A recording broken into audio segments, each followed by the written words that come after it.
Hello and welcome back to the 360 Advisor podcast. Today we have Lance Waidzunas, who is our cloud architect here for IT 360. And today we're talking about a topic that is pretty hot. We're talking about going to the cloud and how and why the cloud going to it in 2021 makes sense. We're going to be talking about the reasons why you want to collaborate using VDI and WVD, upgrading your on-prem hardware by migrating to cloud infrastructure, benefits of implementing single sign-on using Active Directory Connect and Azure AD. I know everyone's probably going, huh? What is that? That's why Lance is here to explain that. But I think the first thing that we need to do is really kind of get into what is the cloud? How does it benefit you? Why go to the cloud? So Lance, you're way more knowledgeable about this. So why don't you take over for us? Well, Jason, thank you so much for having me on. I know I'm kind of the new guy around the office right now, although none of us are really in the office. And that leads us into this whole cloud discussion.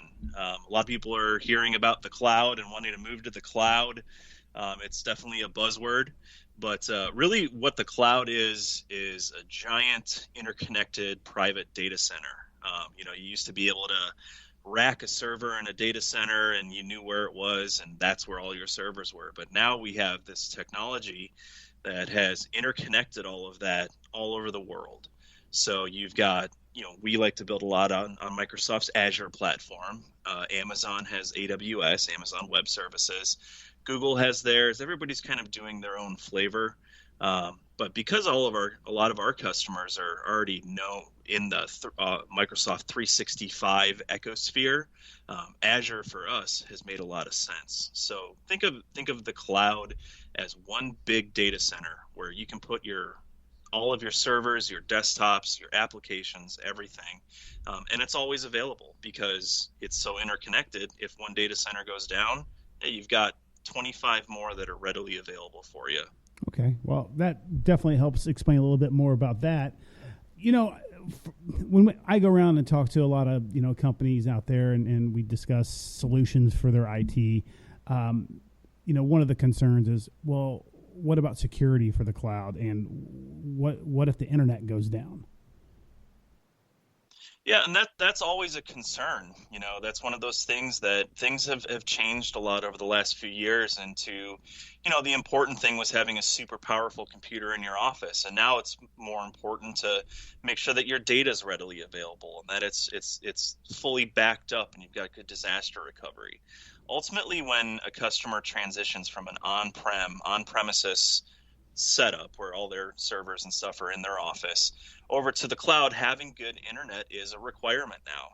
And one of the things I think that we do really well at IT 360 is work with customers to make sure that they have options for redundancy and an extra connection that's available. And honestly, the way that the technology is set up now, you can use your cell phone as your internet connection and still function just fine.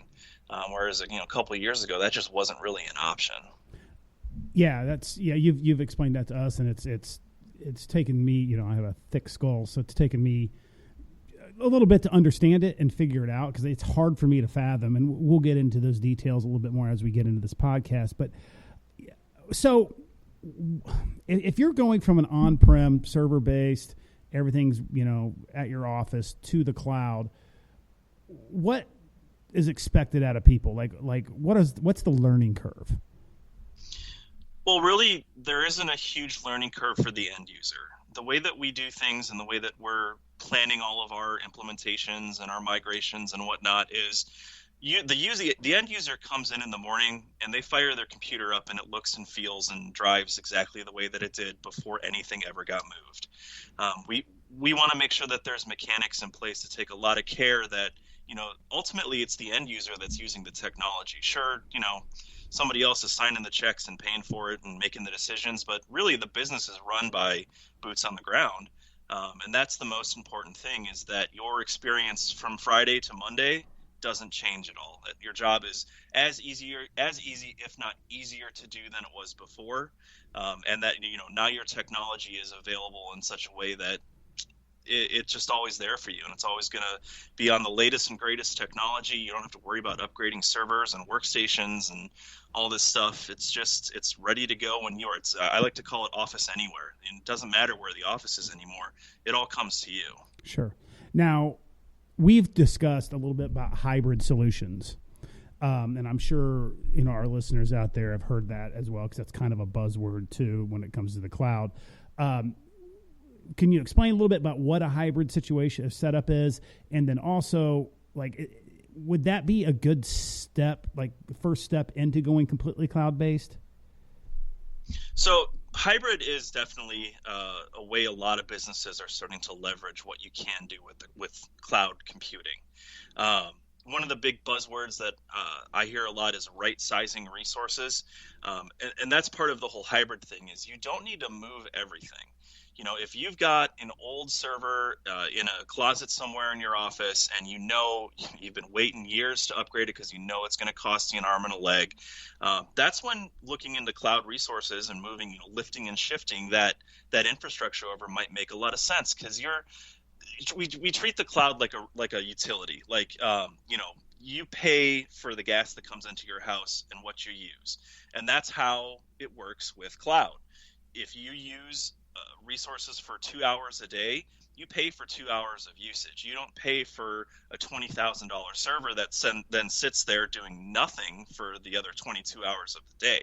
So that's one of the huge advantages. Is it's kind of pay as you go, and we're developing a lot of tools and automation to help make even more sense for our customers to say, well, I do this job all day long, and every once in a while I have to do this much more, but I don't want to pay for a huge server to have to do that. And we can size those resources however you need to, in order to make sure that you get the job done the best that you can without having to pay an arm and a leg to make it happen. Okay.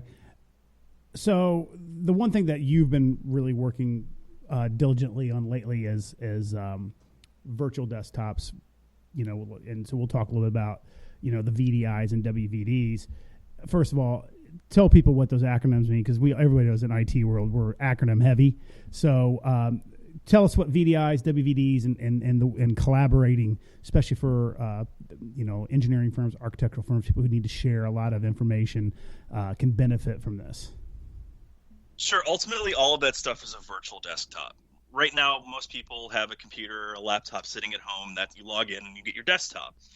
All of that has to be driven by the hardware in that device, whether it's your desktop or your laptop or your iPad or whatever device you're using. That's what's driving your desktop. With virtual desktops or Windows virtual desktops, that's WVD, that lets you take that entire desktop experience and run the whole thing out of, in our case, what we're doing, out of Azure. So when you log into your desktop, you can log in off of any device. You can use a cell phone. You can use an older PC that maybe normally would have been replaced in a 3 to 5 year life cycle.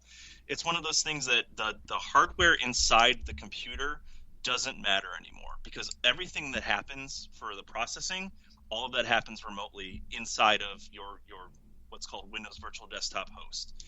And the great thing is you can leverage what's called multi-session.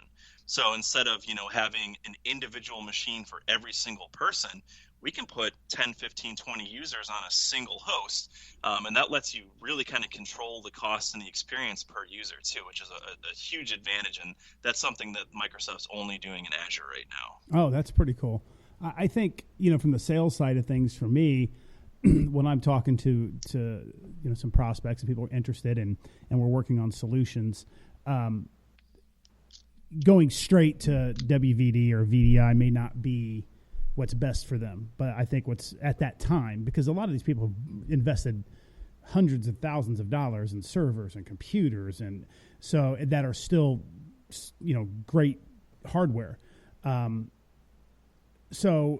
what we're trying to do is baby step them maybe to a hybrid, cloud-based, and then as they need to replace equipment, then we start introducing, the WVD and VDIs and getting them to move over. And hey, you know what, though, that computer is 6 years old now, but it's perfectly fine if we just move you to the cloud, 100%. So the nice thing about that, too, is especially hopefully things will change, but the state of affairs today with everyone working from home, I mean, just, even, yesterday we were talking to somebody in our company who was on site at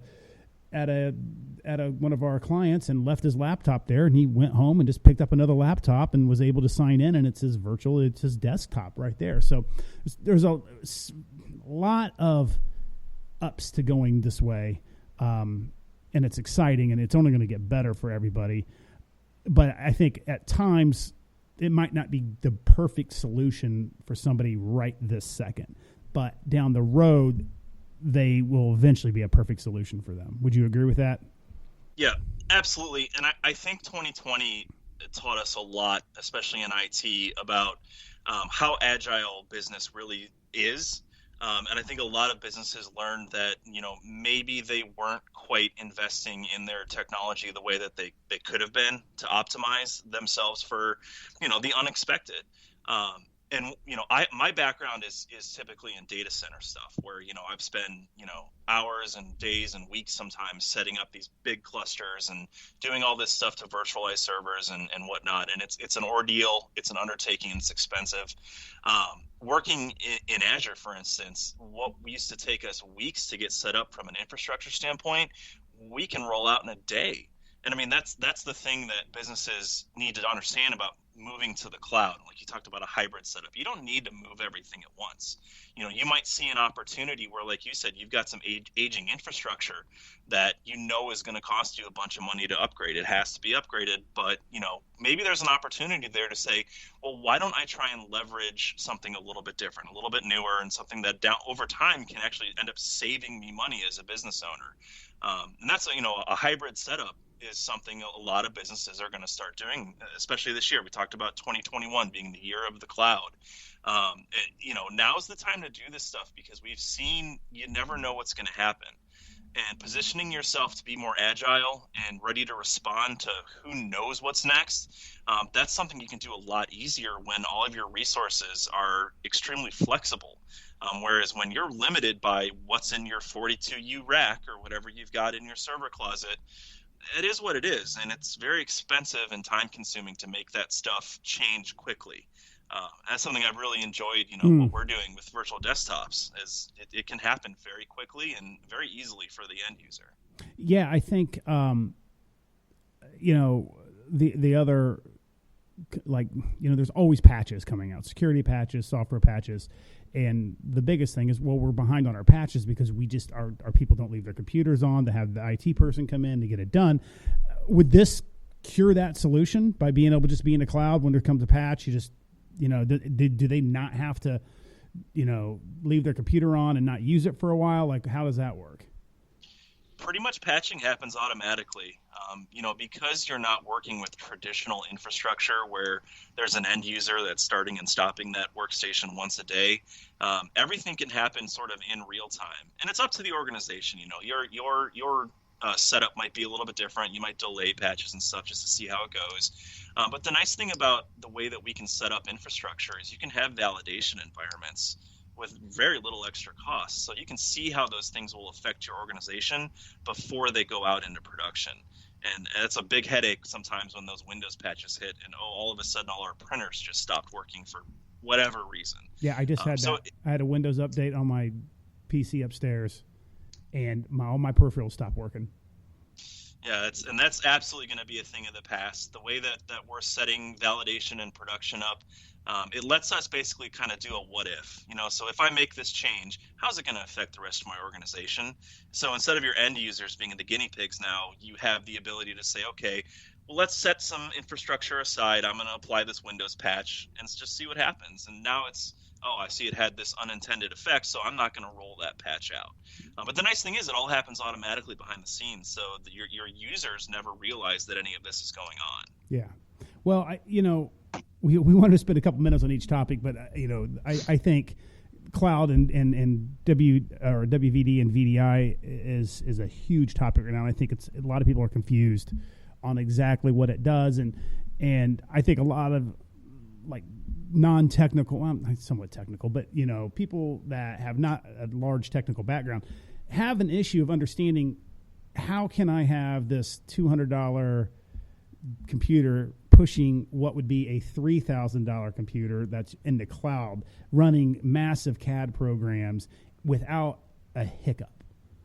Now, just give me like a couple minutes and explain, because I know that people, because I'm just waiting for when we start rolling this out a lot, people are going to be just in disbelief, like, okay, how's that going to happen? And go ahead. So look at it this way. The actual processing, that can happen anywhere. It doesn't have to happen on your local workstation. It doesn't have to happen in a server at your office. So what we do is we move that processing over to Azure, which is massive data center facilities, and they have all kinds of very, very high-end, essentially processors, graphics, and CPUs sitting there doing all the work for you. So your work happens remotely, and then you're essentially seeing a fully encrypted video of what's happening, and you're just sending commands back to that server. So, it's one of those things where it doesn't matter what you're typing on anymore. I mean, people are using their cell phones and just tapping them on the side of a TV. We always joke, like, I could have a full Windows virtual desktop on my smart refrigerator now.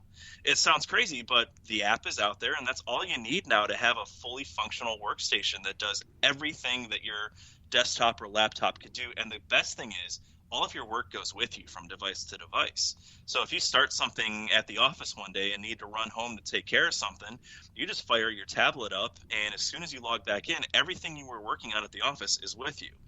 And you have full power to do whatever you need to. We talked about engineering, CAD CAM, simulations, stuff like that. It runs just like it would on like you said, a $3,000 or $4,000 workstation, because all of those tools, all of the hardware that you would normally have in those devices is all sitting out there on that virtual desktop host. It's just not happening in front of you. It's happening remotely. Sure. And I think the last thing I want to bring up on this, and then you can go into it a little bit more, is we talked about when is a good time to do this. And I think for, engineering and architecture and people who have to buy these really expensive computers, and you're bringing on people, it might be a good opportunity to maybe start looking to do a WVD setup at that point in time, so you don't have to invest in this expensive laptop. You may have one just laying around that is out of date or whatever, but it will function for what they need to do. And one thing we really haven't talked about too much is the gloriousness of collaboration with using this. If you can talk to us a little bit more about that. One of the huge advantages of working in the cloud is you're centralizing all of your data. So you're not worrying about the internet connection between offices or between the office and somebody's home anymore. Everything, all your projects, everything that you're working on is in one centralized place. And if you're using something like Windows Virtual Desktop, everybody can access that stuff kind of uniformly as a group. Stuff like Microsoft Teams and all the 365 apps, the various different apps that you're doing, like development and whatnot for graphics and stuff like that, Illustrator, Photoshop. People can be working on these projects together off the same data source with extremely fast speed, and they can essentially do it anywhere they want. You could be sitting in a park on your iPad working on the latest issue of a magazine with your editors and everyone else, and it's happening on any device you want because your data is centralized out there. So it makes working together as a team, even when you're not together, even easier. I think the cool thing about that too is you're seeing the changes real time, pretty much. So you have an engineer in Colorado working on the same document that somebody in Indianapolis is working on, and they're making changes, and so you're seeing it basically in real time, which is huge, and like you said, fast. That's right. Yep. So, well, I think we spent enough time on that. If anybody has any more questions or want more details, please reach out to us at IT360, website it360.biz. I think one of the other important things here that we need to talk about is implementing a single sign-on using Active Directory. Yep. Go. Yeah, that, we talked about what are the first steps to cloud, and the first step is single sign-on. That means normally when you would sign into your workstation at the office, you log into the domain, and then you sign into your email, and you have to use your email address. Even though all of this all of these resources, all this infrastructure is technically connected. It's all authenticating you different ways. What single sign-on does is it allows us to leverage either your existing on-premise Active Directory domain or create a new Active Directory domain in Azure and unify all of your identity down to one universal name, which in most cases is your email address, because we all know and use our email every day. So why not use that as your identity across all of your devices and applications? Setting that stuff up is extremely easy. It's something that we're pretty good at over here at IT360. We did it for ourselves and it's still working, and we're very happy about that. But it's something that we can jump on and easily set up for customers. There's no extra charge if you already have Office 365. So it's actually something that technically you probably already have, but you just might not be using yet. And it's a great way to kind of dip your feet in that cloud pool and start seeing the capabilities that are out there and just the sheer amount of things that you can do. And the sky's literally the limit. So maybe it's aptly named cloud because that's ultimately where everything goes. That's my bad joke. I'm going to be a dad pretty soon. That's coming up. So I got to get these going now. Oh yeah. Those are always great. So, I think one more thing I want to kind of touch on here is to go to the cloud. Because we all know that Office has different versions. So what qualifies you, and what's the difference between the versions of Office? Yeah, the primary stuff that is going to support Windows Virtual Desktop is like the E3, the E5, Pro Plus licensing, Business Premium, I think it's called now. And there's a number of others, government, education, nonprofit. You'd obviously want to check with your sales rep and make sure that your licensing that you have qualifies you to get on that stuff, because the nice thing is if your Office 365 license supports Windows Virtual Desktop, there's no other licensing. So you don't need to buy a $100, $200 Windows license. That's one of the really great things about moving your infrastructure over to the cloud is I don't say all, but a lot of those upfront licensing costs and hardware costs, it all goes away because you're paying as you go. So if you only use a server for a month, you just pay for it for a month. You don't have to pay that $700 or whatever dollars a Windows license cost now and then stick it in a closet and hope you find another use for it. And that's one of the really neat things that we're doing with customers at IT360 is we're helping them kind of optimize those costs and right size all their resources. So you're not paying for something you don't need. Yeah, I think that's very well said. And nothing is cookie cutter here. Like this is all kind of a custom solution for everybody. And before when it was, on-prem and it was like, okay, here's your price, cut and dry. We had a nice little formula for that. But this is so different and so custom, and it's, I'm working with somebody right now that has four offices in 4 different states, and a couple of them are going to be virtual desktop, and some of them are going to be hybrid, and some of them are just going to be traditional on-prem. So, but they all can communicate with each other pretty much through the collaboration through cloud-based, but. Yeah, but it's interesting the flexibility that you can have through going through by going to the cloud. But Lance, that's 23 minutes. I think that's a record for us as the longest podcast. But there was a lot of information to have here and to give to our listeners. We really, really appreciate the time you gave us, listeners. I hope you enjoyed. I know there's probably some confusing terms and your head's kind of swimming, kind of like mine was when we first talked about this about a couple months ago. But have any questions, reach out to us, it360.biz. There's plenty of ways to look up more information on that. We appreciate your time and have a great week.